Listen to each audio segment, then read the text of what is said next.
Très content de te retrouver, Nathalie. Euh, Ouais, J'attendais ce live-là depuis un petit bout de temps, pour être honnête, parce que ok. je te suis depuis aussi un petit bout de temps et j'aime énormément ce que tu fais. Et tu peux le voir, je repartage très régulièrement tes Tout à posts. Et fait.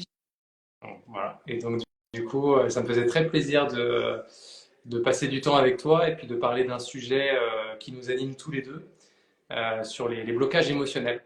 Donc, merci à tous ceux qui nous rejoignent. Le live sera rediffusé demain en replay pour ceux qui n'auront pas la possibilité de nous voir ce soir. Mais bienvenue en tout cas, Nathalie. Je te Mais laisse te, je te j'ai laisse pas compris. te présenter, Nathalie, si Ouais. tu veux. Alors ça c'est le passage que j'aime le moins parce que en fait, c'est vrai que j'ai réfléchi beaucoup à ce que j'allais te dire que pour me présenter. Donc bon, je m'appelle Nathalie, ça c'est facile. Je travaille sur les blocages émotionnels depuis de nombreuses années. Mais après, pour définir ce que je fais, c'est très compliqué pour moi parce que pour moi, c'est quelque chose que je fais naturellement depuis des années. Donc, j'arrive pas à mettre des mots dessus. C'est pas un truc que j'ai appris, que j'ai étudié. Ça s'est construit en fait naturellement. D'accord. Et ça s'est construit il y a combien de temps? Alors, écoute, ça, je pense que j'ai dû naître plus ou moins équipée, on dira. Et puis après, ça s'est vraiment peaufiné tout au long de ma vie avec mon expérience de vie. J'ai dû apprendre à vivre, mais surtout à survivre. Donc, ça a été beaucoup de, comment on peut dire, ça a été beaucoup de souffrance à traverser puis à endurer et puis à passer par-dessus et puis à essayer de tenir le coup en fait. Et à travers ça, ben, j'ai appris à beaucoup observer. J'ai, je suis très très sensible à énormément de choses et j'arrive à déceler beaucoup de choses chez les gens sans rien faire comme ça naturellement. Donc c'est pas que je veux absolument scanner la personne, mais en fait c'est un peu un naturel chez moi et je sais pas expliquer vraiment comment ça s'est développé comme ça en fait. D'accord. J'ai entendu le mot souffrance, donc du coup, tu t'es construit à travers ces souffrances-là, en fait. Exactement, c'était un parcours assez difficile depuis toute petite, ce qui fait que ma foi j'ai dû faire mes armes et puis me débrouiller un peu toute seule pour passer ça en fait. Et puis aujourd'hui, ça me permet vraiment, je suis pleine de gratitude pour ça parce que c'est clair que quand on traverse une souffrance, c'est pas très drôle, c'est dur quoi. Mais après coup, quand on s'en sort et puis qu'on voit qu'on a passé les choses, qu'on a réussi à dépasser ça, ça nous donne un sentiment de, ouais, quelque chose j'ai envie de dire, c'est vraiment la gratitude envers la vie, de dire merci, j'ai appris quelque chose en fait. Et est-ce qu'il faut passer par là, justement, pour en arriver où tu en es? Alors, ça c'est un point de vue que j'ai parce que j'ai passé par là et j'ai expérimenté ce qui me permet aujourd'hui de parler de ce que je connais. Donc, comme j'ai expérimenté beaucoup de programmes différents, ça me permet d'avoir un éventail assez complet. Maintenant, quelqu'un qui a appris, je pense que c'est possible aussi, mais ça, je ne peux pas me prononcer en fait pour les autres. Et comment t'es venue l'idée de poster tous les jours une petite phrase, un petit mot? Est-ce que c'est quelque chose qui t'est venu naturellement? Est-ce que c'est quelque chose que tu réfléchis longuement? Et c'est très bizarre parce que quand je t'ai trouvé, j'étais dans une période où ben, je me posais exactement les mêmes choses et puis j'avais besoin de lire ces mots-là. Et grâce à toi, tu vois, j'ai eu une période où ben, ça fait du bien. Et du coup, je trouvais ça super beau. Et du coup, je voulais savoir si tu le fais depuis longtemps, pourquoi tu le fais, Et pourquoi du coup tu continues à le faire? Alors, c'est vrai que je le fais depuis quand même, je dirais plusieurs années. Après, ben, c'est vrai que moi, je suis pas très douée avec les réseaux sociaux. Donc, j'ai appris un petit peu parce que j'avais envie vraiment de partager ce que j'ai envie de dire, ce que je ressens, ce que j'ai envie de communiquer avec les gens. Euh, je réfléchis pas tellement aux phrases. Ça m'arrive quand même de planter certains jours. Hein. Je suis pas infaillible. Je veux dire, il y a aussi des jours où moi, j'ai un blanc. Je me dis, ah, mais qu'est-ce que je vais dire? Qu'est-ce que... Voilà. Mais en général, je me base toujours sur ce que j'ai expérimenté le jour d'avant. Ou en fait, ça vient un petit peu comme une histoire qui s'affiche jour après jour sur ce que je ressens et ce que je vis, en fait. D'accord. Et Ouais.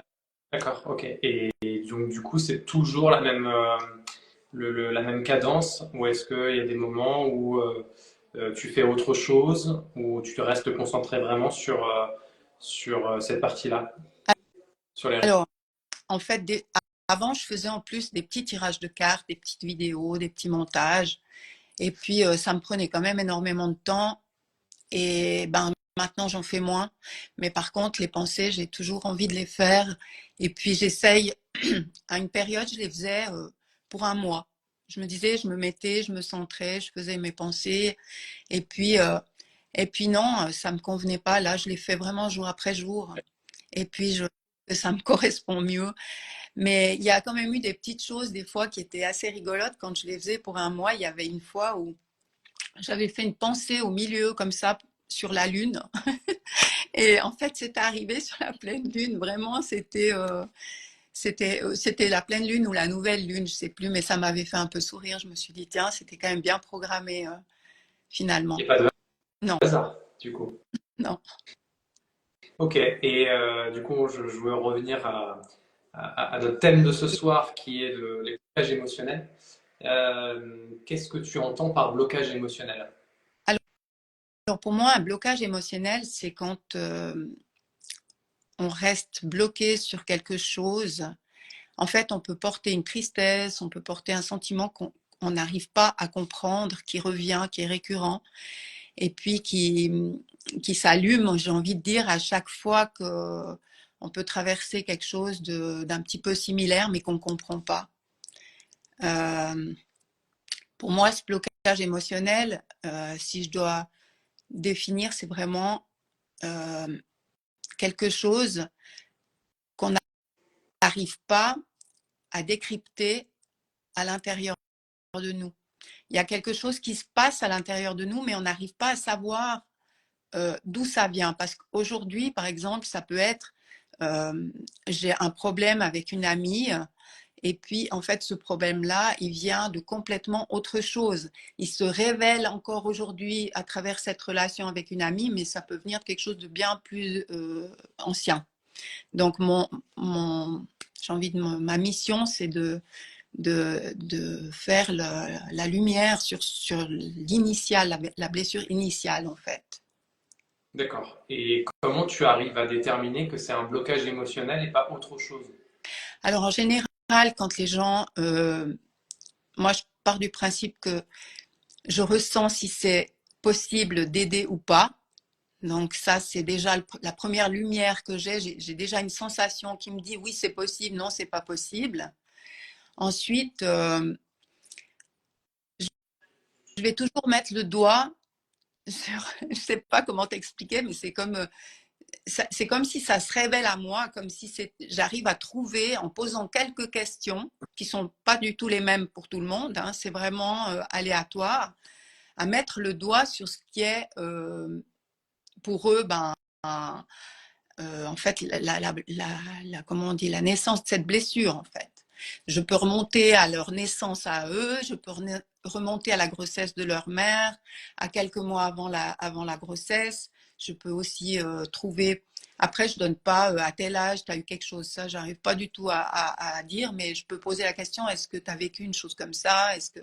Voilà. C'est comme une sorte d'enquête. En fait, j'ai envie de dire, c'est un peu être profileuse et puis chercher à, à faire une psychologie intuitive qui va aller cibler vraiment la personne dans ce qu'elle a besoin d'éclairer, en fait, d'avoir en lumière. Hmm. D'accord. Et est-ce qu'il y a un lien entre blocage énergétique et blocage émotionnel? Alors, pour moi, c'est un tout. Euh, on ne peut pas séparer les choses. On est obligé de prendre la personne dans sa globalité, c'est-à-dire dans son environnement, dans ce qu'elle fait, dans ce qu'elle a vécu, en fait, dans l'énergie dans laquelle elle vit. Enfin, il y a tout. Et l'un dans l'autre, tout est lié, pour moi. D'accord. Donc, il faut aller chercher le problème dans ce qui est évident pour la personne, en fait. Parce que la personne, elle vient et puis elle va dire, ben, aujourd'hui, voilà, je sais pas, par exemple, j'arrive pas à avoir d'enfant ou bien j'arrive pas à avancer, je me sens bloquée, tout ce que j'entreprends, ça marche pas. Enfin, il y a plein de problèmes. Et à partir de ce problème-là, je vais remonter par une piste qui est unique à cette personne jusqu'à ce que je trouve le problème. D'accord. D'un point de vue de la personne qui vient te voir ou qui se pose la question, mais ok, je commence à comprendre un peu, à déchiffrer un peu ce qu'est un blocage émotionnel. Euh, Comment ça peut impacter notre quotidien, un blocage émotionnel? Ça peut être très handicapant. Ça peut être comme un disque rayé qui, à chaque moment, ça revient dans le sens où, par exemple, comment je pourrais te donner un exemple euh, je sais pas, quelqu'un qui a peut-être juste de la peine à aller faire ses courses, tout simplement.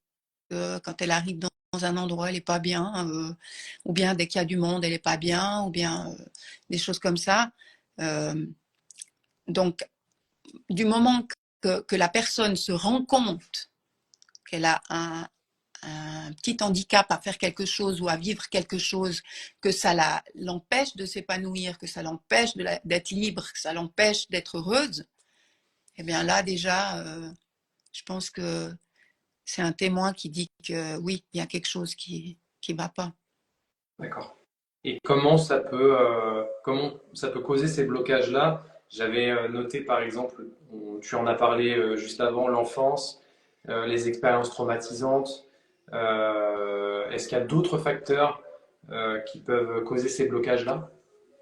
Alors bien sûr qu'il y a des choses anciennes qui peuvent avoir créé ça, des choses inconscientes.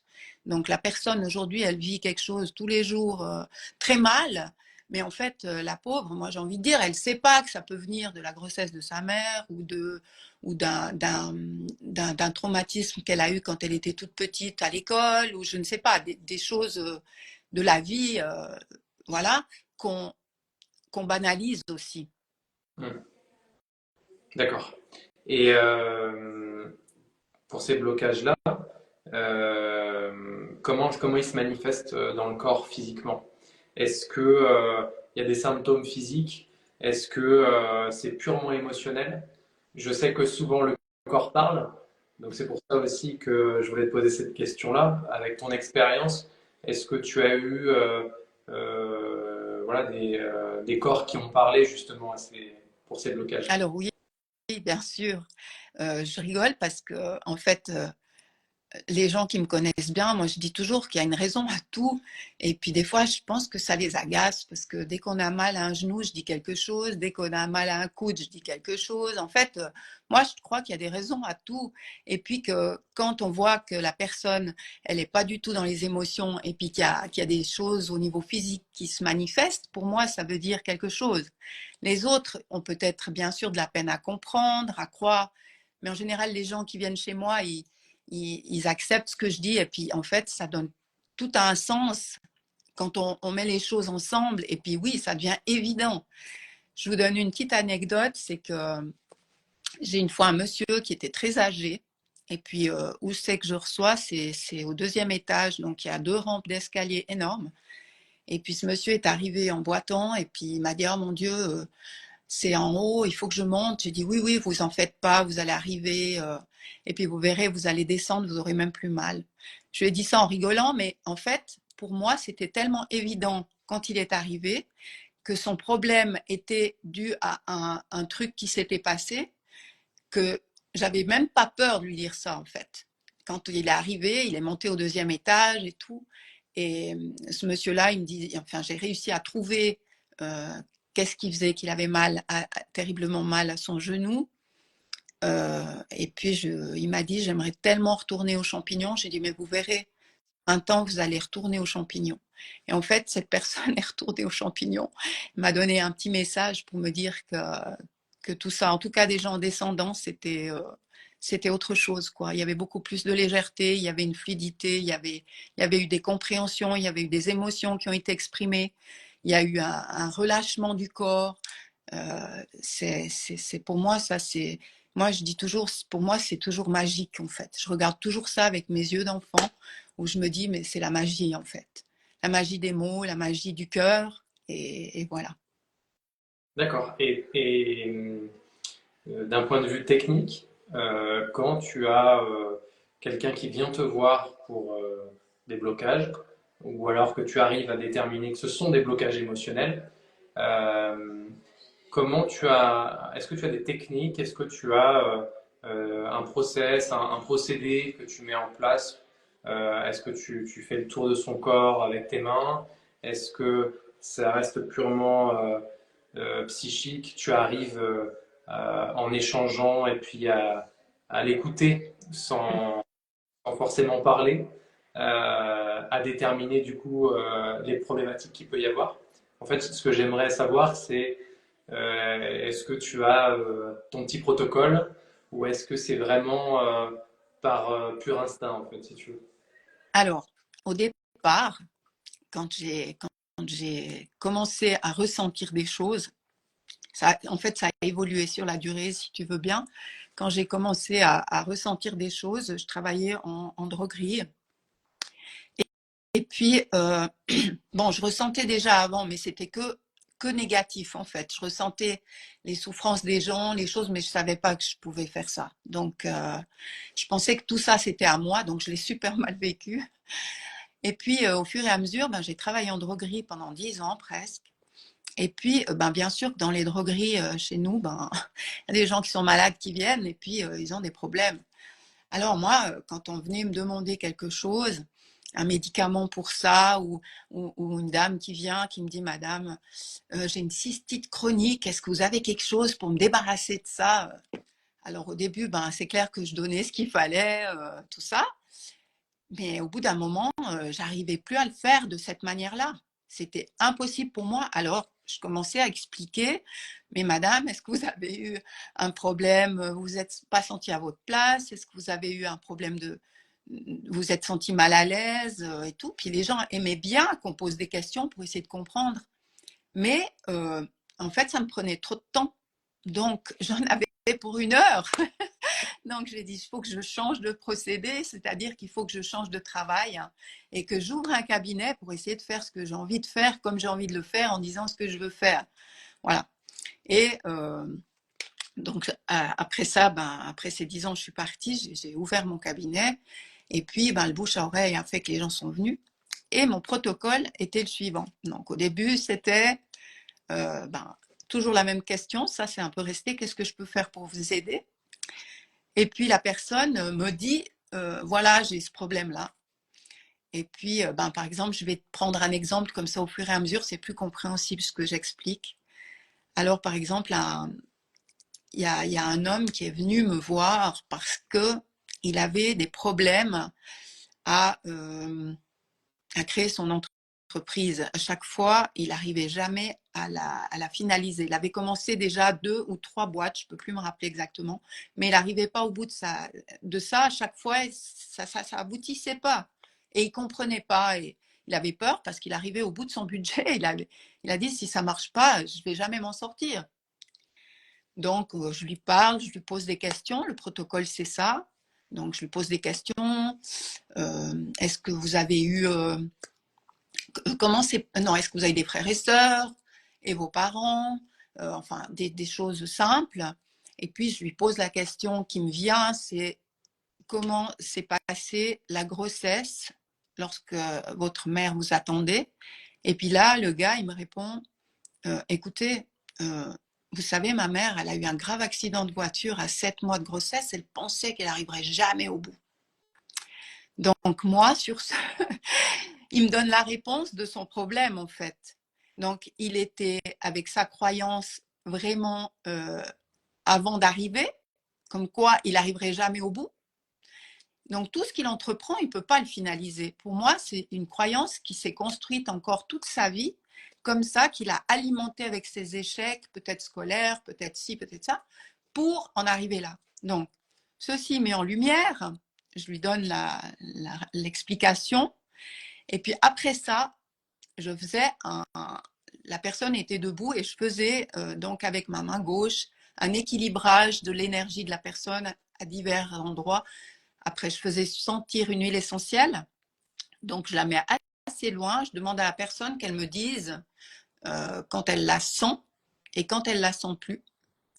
Et après ça, c'était jamais la même. Hein. J'avais chaque fois des différentes. Enfin, ça pouvait arriver que ça soit la même, mais pas spécialement une. Il y en avait plein.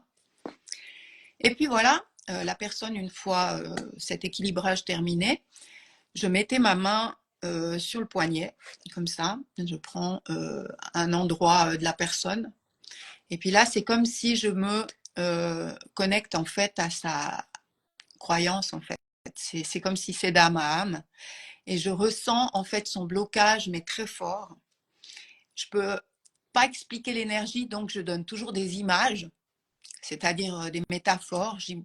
Imaginez que vous êtes dans une pièce, que la porte elle est très très haute, et puis en fait vous faites des piles avec les bois que vous trouvez, et à chaque fois que vous voulez attraper la porte, ça retombe.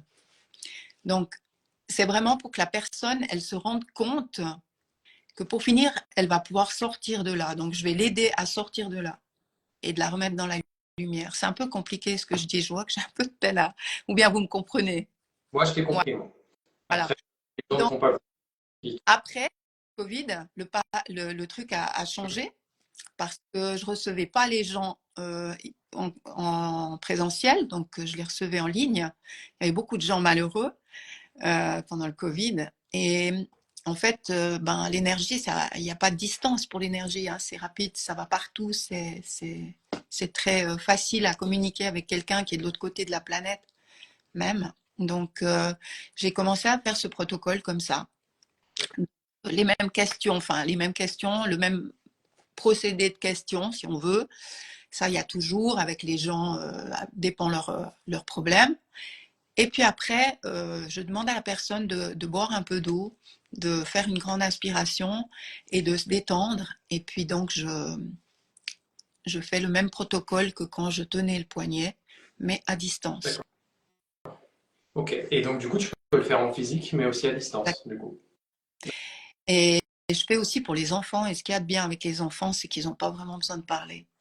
Donc, il y a la maman ou le papa, et puis j'explique et je dis ce qui se passe sans même que l'enfant ait besoin de... On me donne le problème et puis après, je parle à sa place pour qu'il soit compris, en fait, parce que c'est très compliqué pour eux d'exprimer avec des mots ce qu'ils ressentent, parce que souvent, si c'est des ados, c'est des tempêtes à l'intérieur. Puis après, qu'est-ce qui se passe? On leur met une étiquette colérique, alors que c'est pas vrai. C'est simplement qu'elle est dans un coin, en butée contre quelque chose, et puis elle peut pas s'en sortir. Enfin voilà, c'est vraiment quelque chose de... Voilà, moi j'aime faire ça, quoi. Pour moi, c'est magique. Voilà. Très intéressant. Moi, pour ma part, tu vois, pendant mes séances, j'arrive à sentir le blocage émotionnel ou énergétique. Et en fait, moi, mon procédé, alors, je sais pas pourquoi je fais ça, mais bon, en tout cas, ça fonctionne, donc tant mieux. Mais en fait, j'essaie d'imaginer comme un faisceau blanc, en fait, autour du Ouais, corps. Parce que pour moi, un blocage émotionnel, c'est comme une brèche énergétique. ouais, Euh, alors ça peut être à droite, à gauche, peu importe l'endroit. Et en fait, je veux refermer cette brèche-là. Et donc, en fait, tu vois, je fais le tour du corps, de la tête aux pieds, ouais, pour refermer cette brèche-là et que, comme une sorte de néon, en fait, si tu veux, blanc, pour imaginer un peu pour ceux qui nous écoutent. Et j'essaie de créer ce néon-là et de refermer toutes les brèches, en fait. Voilà. Donc C'est c'est bien, comme une chirurgie. exactement, Ouais, c'est ça. complètement, je comprends bien. Je comprends bien. C'est chouette aussi. Oui, c'est une autre méthode, mais du moment que ça marche, tant mieux. Toi, Du moment que ça fait. tu dois le faire en présentiel. Alors, je peux faire présentiel ou à distance. Je fais les deux aussi. Ouais, je fais les Ok. deux aussi et les résultats sont les mêmes. Donc, Ouais, juste. mais je préfère le physique parce qu'il y a plein d'autres choses qui rentrent en jeu et puis je trouve que c'est plus. Enfin, on en sait encore plus, je trouve, en physique à distance, mais après, ça, c'est mon point de Ouais. vue. Mais je voulais revenir sur, sur l'origine des blocages émotionnels, pour ceux qui nous regardent, qui peuvent se poser la question est-ce que ça vient de mon enfance? Est-ce que ça vient de mes parents? Est-ce que ça vient de mes arrière-grands-parents? Euh, Comment ça on arrive à le déterminer? Est-ce que ça peut être d'une vie antérieure aussi? Je pose la question. Voilà, c'était plus rentrer dans un peu plus en profondeur sur l'origine même, en fait, si tu veux, et des diverses possibilités qu'il peut y avoir quand on a des blocages émotionnels. Alors, c'est vrai que ça peut venir de plein de choses. Ça, comme tu dis, ça vient de toutes ces palettes-là et Dieu sait combien il y en a encore d'autres. Pour moi, la personne qui veut, la personne qui est pas bien, elle doit elle-même d'abord se rendre compte qu'elle va pas bien, parce que c'est important de se rendre compte qu'il y a quelque chose qui va pas bien. C'est-à-dire soit un schéma qui se répète, soit toujours les relations qui vont pas. Il y a quelque chose, ou bien les relations avec les parents, ou bien voilà, il y a toujours quelque chose qui va pas. Un blocage émotionnel, pour moi, c'est quand on met dans les bâtons dans les roues, quand nous, on va avancer, puis non, il y a toujours ce satané problème qui revient. Avec ma mère, ça va toujours pas. Avec mon père, j'en parle même pas. Je veux dire, il y a toujours ça qui, pour moi, c'est... Alors, ça peut venir de loin, mais à ce moment-là, je pense que quand on a envie de guérir, on doit absolument être à l'écoute de ses besoins et de sa souffrance surtout. On ne doit pas justement la mettre de côté et puis dire je m'en occuperai un autre jour. D'ailleurs, à ce sujet, j'ai une petite anecdote aussi pour montrer que exprimer la souffrance, c'est vraiment très très important. C'est une dame qui était venue me voir justement quand je travaillais à la droguerie. Et cette dame, c'était rigolo parce que c'est l'apprenti qui l'avait servi. Et en fait, l'apprenti ne savait pas quoi lui donner. Elle me dit, ah, écoute, il faut que tu viennes. Il y a une dame là, je ne sais pas ce qu'elle a, je ne sais pas quoi lui donner. Je suis sûre que toi, tu vas pouvoir l'aider. J'avais déjà commencé à avoir mon potentiel qui fleurissait. Alors, je m'en vais voir cette dame. Et puis, en fait, à côté d'elle, je me disais, mais j'ai dit, mais ça fait longtemps que vous êtes comme ça. Elle avait une sorte de dépression. Et puis, elle était à la retraite fraîchement. Elle a dit, j'ai ma vie devant moi, je suis contente et tout. Puis, en fait, elle n'était pas bien du tout. Et puis elle ne comprenait pas pourquoi. Donc, je lui pose la question, puis qu'est-ce que vous avez eu? Quelque chose de difficile? Non, non, non, non. J'ai dit, mais écoutez, madame, moi, j'ai l'impression que vous n'avez pas perdu quelqu'un. Elle me dit, ah non, non, personne, non. Bon, je continue à essayer de creuser avec d'autres questions, mais à un moment donné, ça revient. Je dis, mais madame, mais est-ce que vous êtes sûre? Vous avez vraiment perdu personne? Il n'y a pas quelqu'un de proche que vous avez perdu? Ah, bah écoutez, j'ai bien perdu mon papa il y a 10 ans. Puis là, il y a eu un gros blanc, gros silence. Et elle a fondu en larmes. Mais elle était vraiment inconsolable pendant un petit moment. Donc, en fait, j'ai mis le doigt exactement. Quand elle a perdu son papa, elle n'a pas eu le temps de faire le deuil. Elle a dû absolument continuer sa vie active, organiser tout, faire la succession, enfin tout ça. Et elle n'a pas pu se donner le temps de le vivre. Et forcément, ben, le jour où elle est à la retraite, il faut bien que la souffrance, elle s'exprime. Donc, c'est ressorti, mais elle ne comprenait pas avec quoi ça avait, quel était l'écho à sa souffrance. Donc c'est pour ça que quand tu dis ça peut venir de loin, ça peut être des choses voilà, qu'on a vécues, qu'on a conscience ou non, qui viennent d'une vie antérieure, je sais, ça peut venir de beaucoup d'endroits et sous beaucoup de formes. Donc, Moi, ce que je retiens ce que tu dis, pour ceux qui nous écoutent et ceux qui vont nous écouter demain en replay, ce que je retiens, c'est s'écouter et accepter, euh, les choses. je t'entends mal. Tu m'entends pas? Tu m'entends mieux? Ouais, Ouais. Je te disais, en fait, moi, les deux mots, enfin, les choses là qui me reviennent hein, par rapport à ce que tu as dit et ce que tu es en train de dire, c'est s'écouter et puis accepter les émotions, soit bon ou mauvais, quoi. Et surtout mauvais. sur- Et, et pas de les mettre, pas de les enfouir quelque part en nous, et puis continuer notre chemin, notre vie, mais plutôt les accueillir et les écouter et les comprendre en fait. exactement. Alors voilà, moi j'ai fait justement, j'ai fait une petite pause au niveau des consultations. Maintenant, j'ai repris, mais j'ai eu besoin de ce temps de pause pour m'occuper aussi de moi, justement, et puis de pouvoir me mettre aussi en forme aussi pour pouvoir aider les autres. C'est aussi important. Quand on sent qu'on peut plus, on doit choisir où c'est qu'on donne.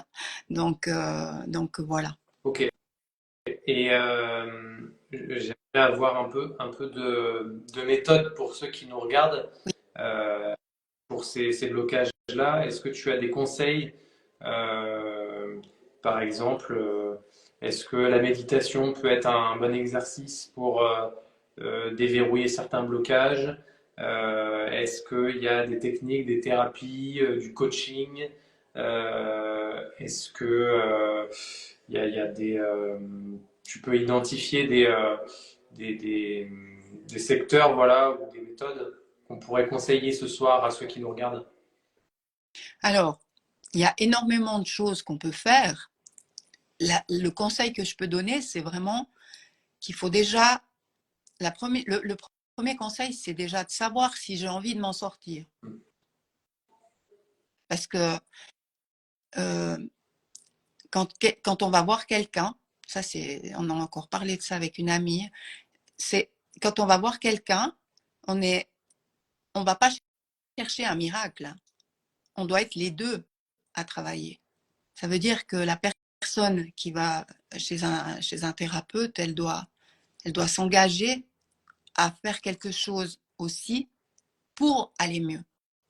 On n'est pas on n'est pas tout d'un coup magicien avec une baguette magique à dire écoute on te donne ah oui ben c'est à cause de ça parce que quand on révèle, on met en lumière un blocage, euh, eh bien c'est vraiment une chose, mais après, la personne doit, elle, travailler là-dessus, doit se dire, oui, c'est vrai, il faut que je travaille sur ce problème-là aussi moi-même pour l'améliorer.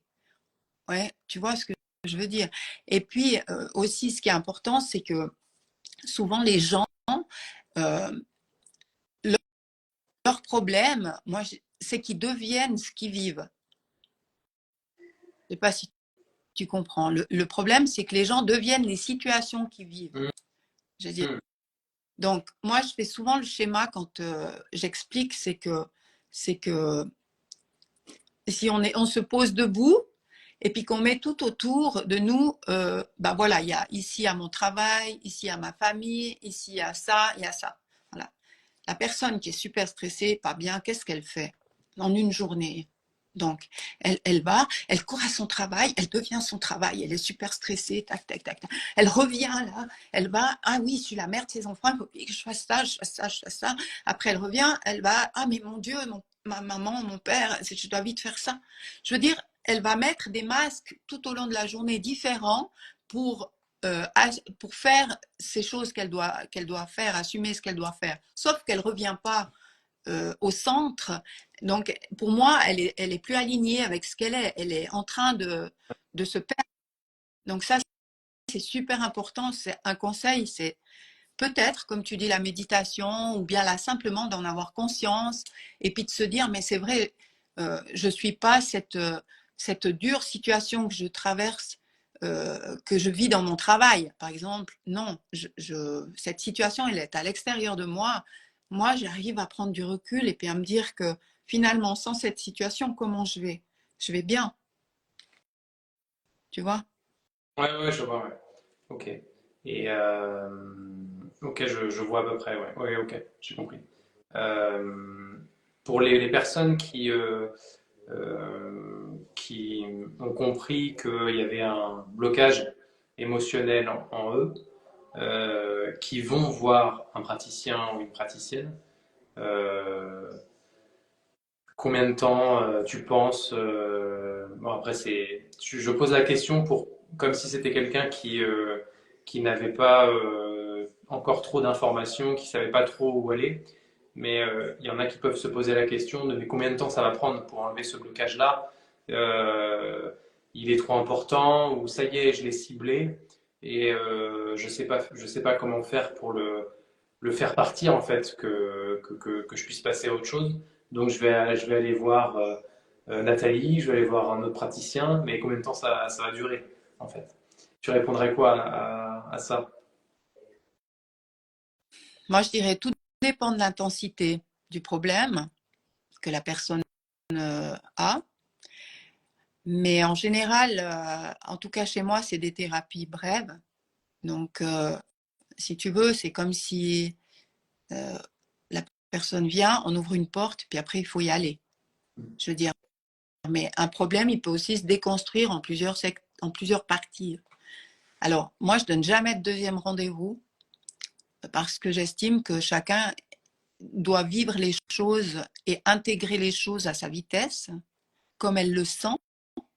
Et si, quand elle a intégré ces choses, elle se rend compte qu'elle a encore besoin d'aide, ben là, soit elle me rappelle, soit elle va voir quelqu'un d'autre. Moi, je connais aussi des gens qui font des comment on appelle ça, ces trucs de familial, les constellations familiales, des gens qui font de la kiné, des gens qui font voilà, ça dépend de beaucoup de choses. Mais on ne peut pas dire combien de temps, moi je pense qu'on en a, combien de fois on doit faire quelque chose. Je pense que c'est toute la vie qu'on doit faire des choses et puis que, en fait, c'est un chemin. C'est un chemin. Quand on débloque un truc, des fois, il y a un autre truc qui apparaît. Euh, c'est, voilà, c'est pas seulement, des fois, ça vient pas seulement de l'intérieur, ça peut aussi venir de l'extérieur. Ça veut dire que la situation qu'on doit traverser vient réveiller chez nous de la souffrance qu'on doit de nouveau travailler. Euh, je sais pas si j'ai répondu à ta question, j'ai dû me perdre un petit peu en chemin. Il y a de réponse à ma question. C'était ta réponse à toi et ça me va très bien. Ceux qui nous regardent, n'hésitez pas à nous poser aussi des questions pour ceux qui ont des interrogations, qui ont des sujets à aborder sur ce thème-là ou autre, on répond à vos questions.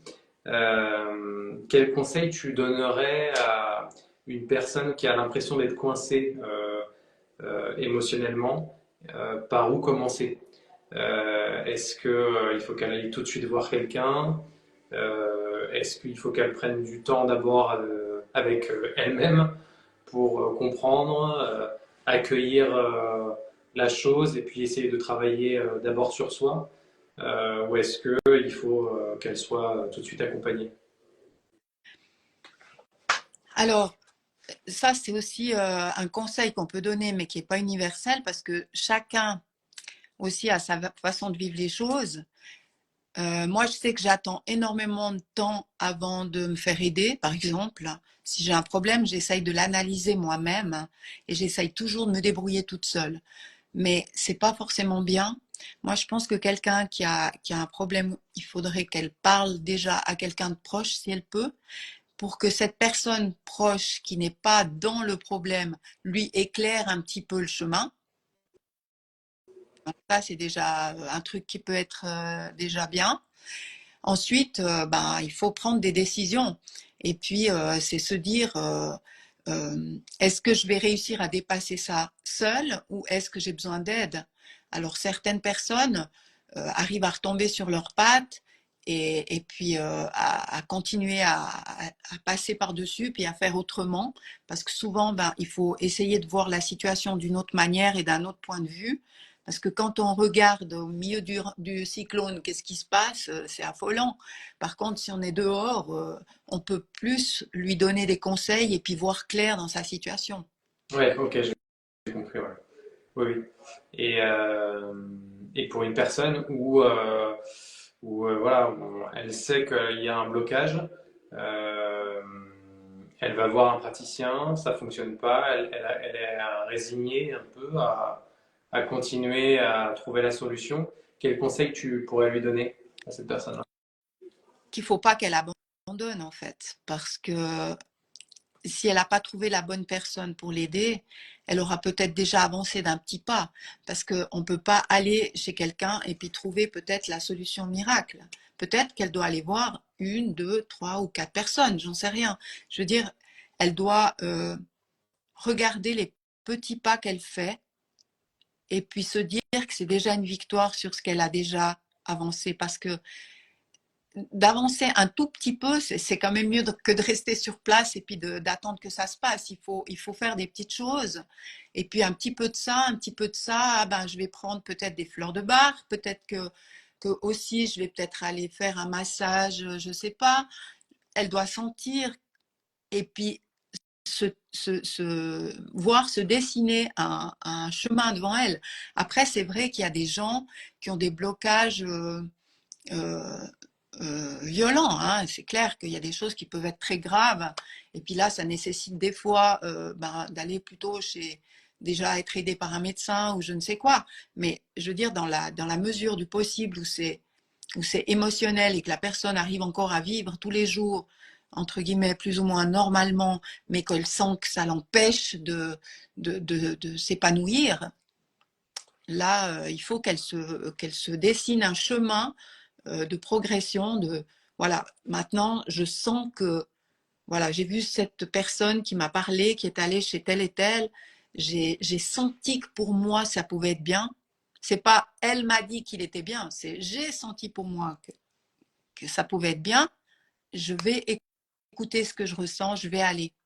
Et puis peut-être que cette personne, elle va lui mettre de la lumière sur des choses qu'elle va pouvoir travailler puis avancer un petit bout. C'est pas je vais chez elle et c'est terminé, ou je vais chez lui et c'est terminé, et ainsi de suite. C'est un chemin de guérison voilà, qu'il faut faire. D'accord. Par rapport à toute ton expérience, les blocages émotionnels que tu as pu rencontrer, qui se répètent, qui sont réguliers, est-ce que c'est des blocages émotionnels dus à la famille, à des membres de la famille, ou est-ce que c'est vraiment divers et varié? En général, euh, je dirais que c'est quand même lié à l'environnement quand même. C'est quand même lié à l'environnement. C'est vrai que souvent, ben, euh, je dirais les adultes ont pu vivre des choses souvent en famille et quand ils viennent me voir, ils ont plus ça comme tête d'affiche, j'ai envie de dire. Donc pour eux, le problème est ailleurs. Par contre, les enfants, euh, c'est dedans, c'est là, ils y sont et il y a quelque chose qui s'est construit, qui est frais quand même souvent et qui est encore euh, d'actualité. D'accord. Donc ça reste quand même euh, assez quand même. Enfin, les blocages liés quand même avec du passé, lié à la famille ou Ouais. à un environnement proche lié à la famille quand même. Pour les enfants, Parce que, c'est ça. Ouais, ça reste quand même les adultes. Maintenant, j'ai un petit exemple aussi à te donner, par exemple, d'une fille qui était venue me voir, qui avait, euh, elle avait tout le temps un sentiment d'ennui. Donc, elle était tout le temps assez triste et elle comprenait pas qu'est-ce qui se passait. De plus, cette fille elle avait son côté masculin qui était quand même prédominant. Et puis, elle avait souvent des migraines. Donc, pour moi, la migraine, c'est la moitié de la graine. Donc, je lui ai posé la question, est-ce que tu sais si ta maman, quand elle était enceinte de toi, elle a eu des saignements? Alors, je sais pas, peut-être, il faudrait que je lui demande. Donc, si elle n'a pas la réponse, la question suivante, c'est est-ce que tu penses que c'est possible que dans le ventre de ta mère, vous ayez été deux? Et puis là, la réponse, c'est le corps qui la donne. La personne peut se mettre à pleurer, ce qui s'était passé avec elle, à pleurer de quelque chose de très profond, un sentiment très très bizarre, et ça donne vraiment la réponse à son problème. Parce que je te laisse imaginer, la personne, elle s'engage dans le ventre de sa mère. S'ils sont deux, elle le sait, mais inconsciemment, mais elle le sait, d'accord? Sauf qu'elle va voir mourir son frère ou sa sœur, toujours inconsciemment, mais elle le vit. Mais Oui. comment elle peut le savoir si on lui dit pas ou qu'on lui demande pas après?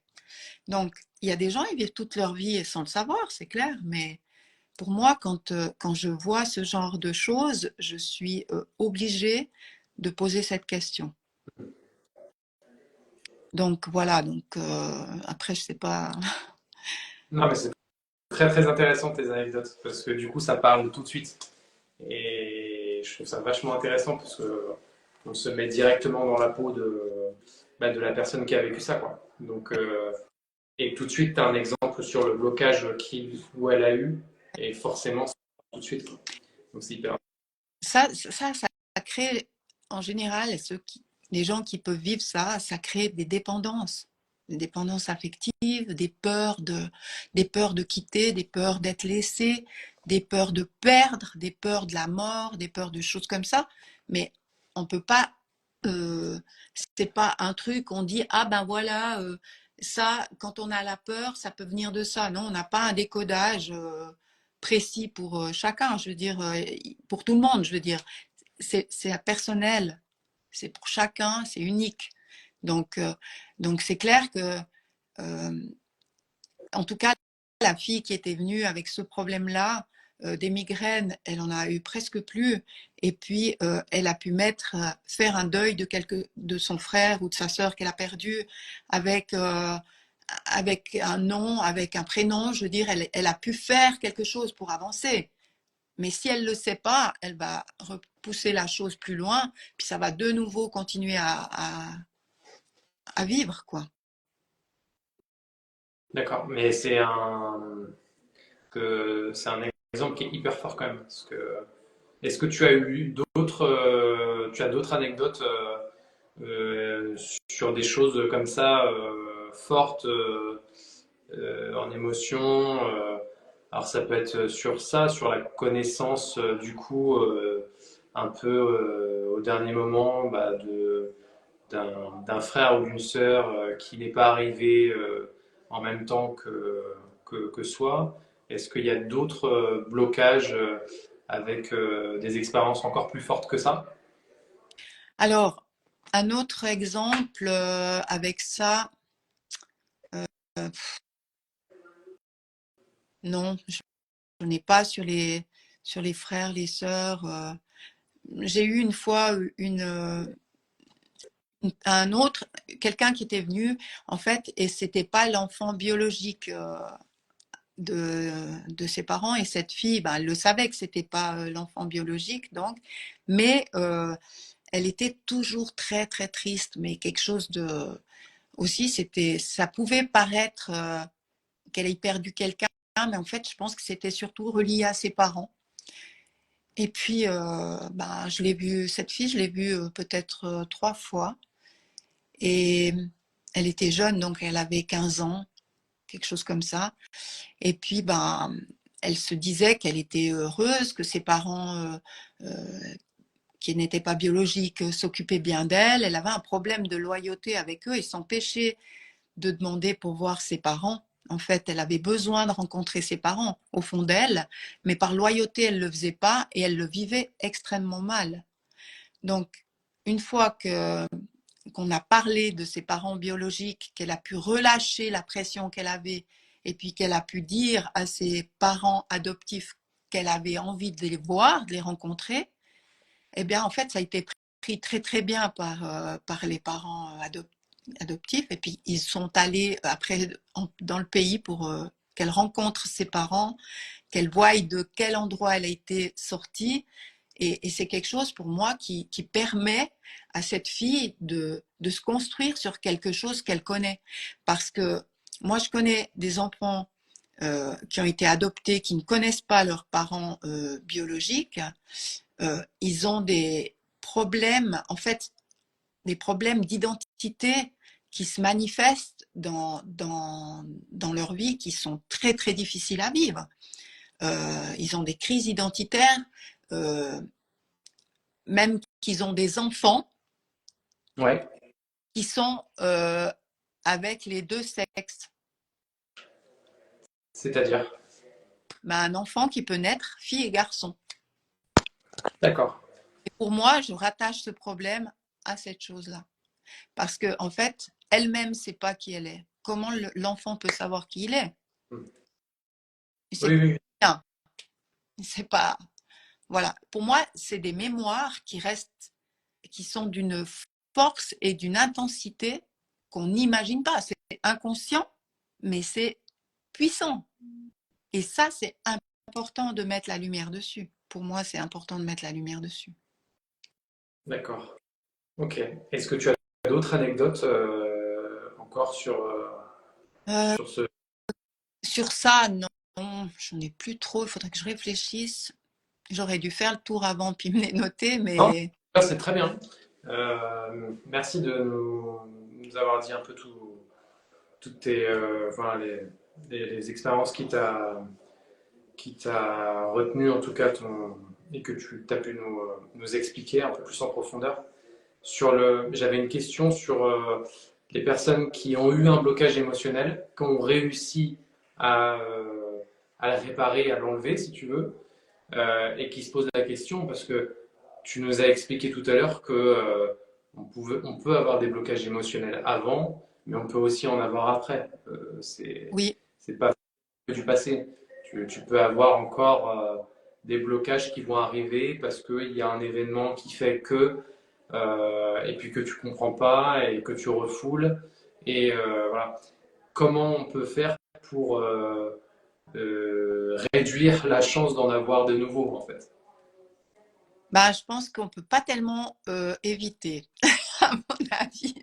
Ça s'appelle, ben, c'est vrai que ça s'appelle la vie, mais pour moi, les problèmes émotionnels, souvent, ils ont des couches. C'est comme un oignon qu'on pèle, hein. Et puis, ben, quand on enlève une peau, il y a quelque chose, on enlève une deuxième. Pour moi, ça fait partie du chemin qu'on doit traverser pour passer sur cette terre, quoi. Je veux dire, on ne peut pas. Pourquoi un, il est abusé, l'autre pas? Pourquoi un, il est frappé, l'autre pas? Pourquoi un, il est frappé et abusé et ainsi de suite, maltraité? Qu'est-ce qu'on doit comprendre?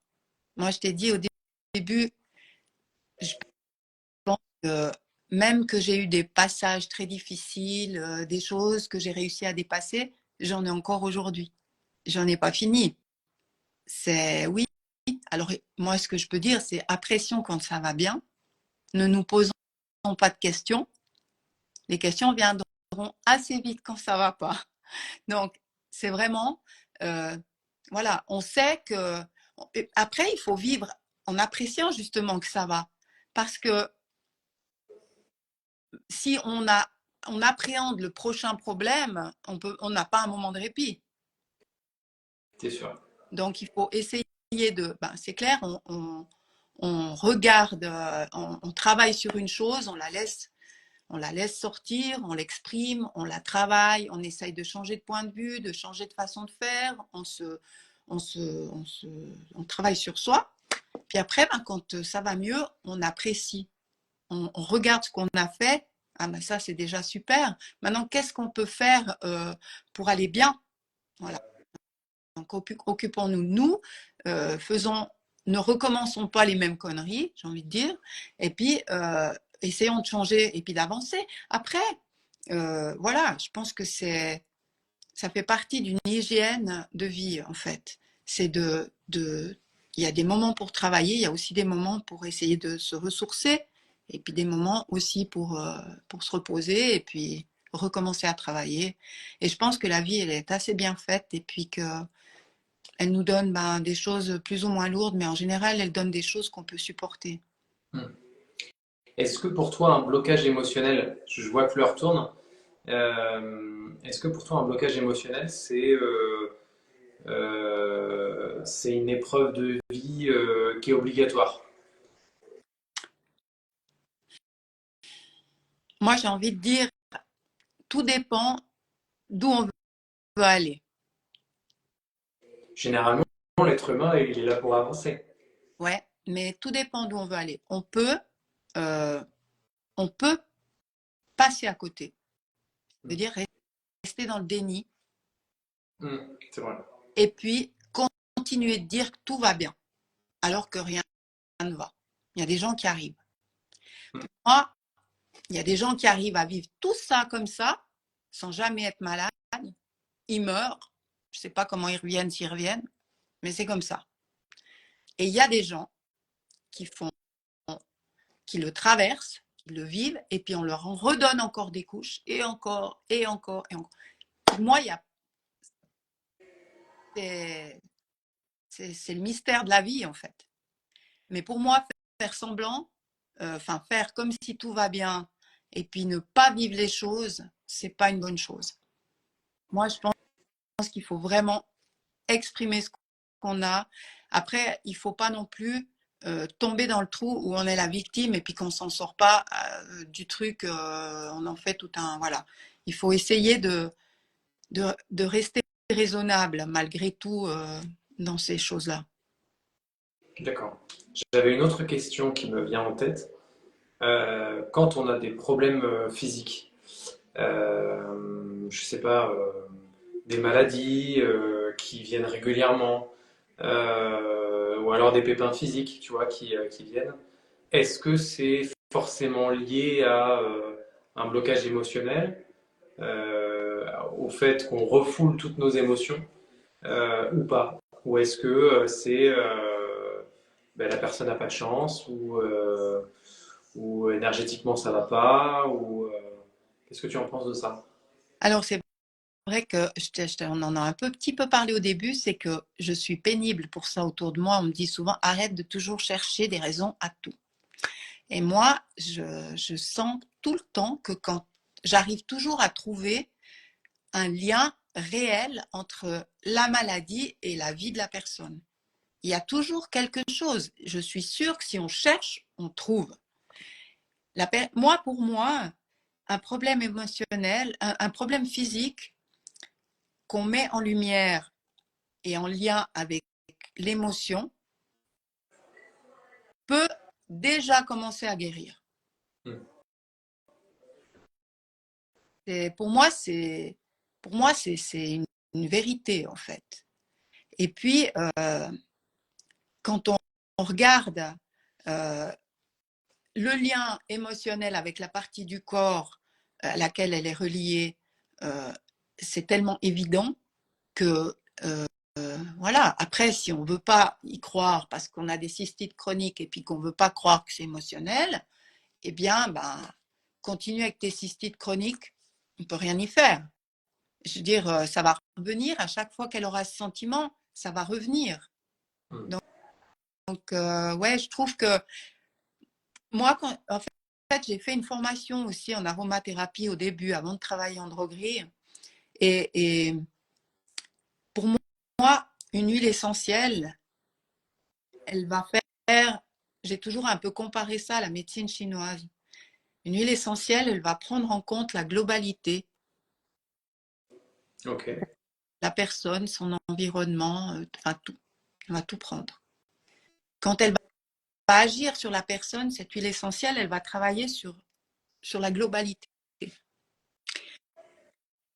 Si on travaille sur la douleur du genou et puis qu'on ne guérit pas le genou, je ne comprends pas pourquoi on guérit pas les deux. Je veux dire, on ne peut pas guérir que un. Pour moi, ça va ensemble et c'est pas dissociable. Mais c'est ma vision des choses. Et puis ben voilà, chacun a le droit de penser comme il veut. Oui, oui, oui, c'est sûr, chacun pense comme il veut, mais c'était important que je sache un peu ton avis sur ça. Je prends l'exemple d'une personne que je connais qui a enchaîné des AVC, donc quelque chose d'assez lourd quand même. Euh, et je lui ai posé la question, je lui ai dit, mais est-ce que c'est pas justement une surcharge émotionnelle qui t'a fait vivre ça? Et c'est une personne qui refoule ses émotions Ah ouais. énormément et qui montre pas ses émotions, qui bloque dessus et, euh, et qui fait un premier AVC et puis encore un deuxième. Et je lui dis, mais est-ce que justement c'est pas à cause de ça? Et la personne me dit, ben oui, je pense aussi que c'est ça. Et, Et c'est possible. et ce que je trouve dommage, c'est il n'y a pas. Donc après, ça dépend des gens, mais il n'y a pas. Comment dire, on me dit que oui, c'est peut-être lié à ça, mais on va pas chercher, tu vois, la profondeur de la chose, quoi. Et peut-être que ça sera la phrase de la fin du live, mais je pense que c'est vraiment hyper important de s'écouter, de comprendre comment notre corps fonctionne, comment on ressent les émotions, qu'elles soient bonnes et moins bonnes, et de les accueillir et de se dire, bah, tiens, là j'ai eu ce pépin-là, est-ce que c'est normal? Tiens, j'ai ça qui se répète régulièrement. Est-ce qu'il y a quelque chose qui ne va pas? Voilà, est-ce que j'arrive à comprendre pourquoi j'ai cette émotion-là quand il y a un événement qui se passe et que c'est toujours la même émotion qui se passe? Enfin voilà, je pense qu'en résumant un peu notre live de ce soir, c'est voilà, c'est s'écouter et puis accepter les émotions et puis essayer de mettre des mots dessus, quoi. Exactement. Tu as tout à fait raison et tu as très bien résumé. Voilà. Génial. Tout est Parfait. dit. On va s'arrêter là alors. Merci, merci à toi. Merci à tous de nous avoir écoutés, regardés ce soir. Ouais, merci. C'était un plaisir de t'accueillir, Nathalie. Merci. Comment on te retrouve sur les réseaux? Alors, c'est Magie du cœur. Ouais. Est-ce qu'on te retrouve ailleurs que sur Magie du Cœur?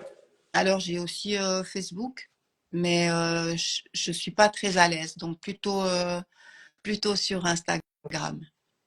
J'ai un site internet aussi, c'est www.lamagiducoeur.com. Ok, parfait. Ben, je vous invite à aller la voir. Et puis, merci encore de ce petit moment ensemble pour parler de ce sujet qui nous anime tous les deux, puis qui anime ceux qui regardent. Le replay sera disponible demain.